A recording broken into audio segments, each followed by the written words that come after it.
Friends and fellow travelers, welcome to the Journey Well on this, the 18th day of the Tarot Diagnosis, their challenge of the Tarot and Shadow Challenge. So the question today is, what is the role of my inner critic?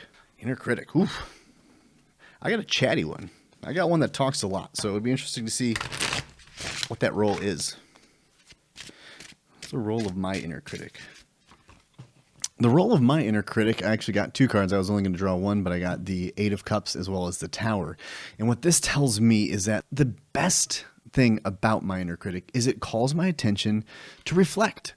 So it's not that I have to listen to it, but my inner critic is there to tell me, listen, this might need to blow up. And if it does, you're okay because you still can walk forward. Like if this blows up, right? You're still okay. You just have to take this new journey, and the cups are still upright. You're still emotionally healthy. This is not the end of the world for you. It's just an explosive, radical shakeup of things. And when we have shakeups, we can ascend.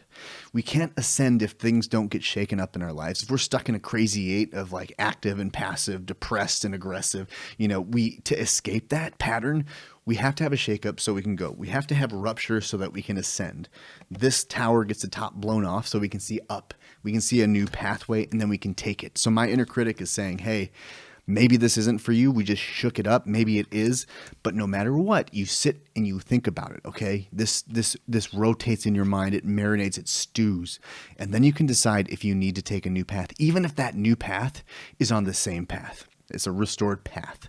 It's one where we have our emotional cups. We've drank from them and we're ready. We take a breath and then we walk on the path that we were already treading. But at least the shakeup made us question, is this for me? Are they right? What do I need to consider? I've considered it. It's time to go in the same direction or a new one. And I appreciate that about my inner critic, and I know that you have one too, and I hope you can understand that there is benefit in your inner critic, but it's not a guarantee you're supposed to listen to it. The emotions that the inner critic stirs up, I like to say emotions never lie, but they don't always tell the truth. Sit with that emotion and see what it has to tell you and decide if it's a true emotional response that you need to follow or if it's just calling your attention to something else. So if this is meaningful to you and you enjoy these videos, please subscribe to the channel. We got a lot more to do, a lot more to discuss, a lot more community to build, and I need you there. So until next time, Journey Well, my friends.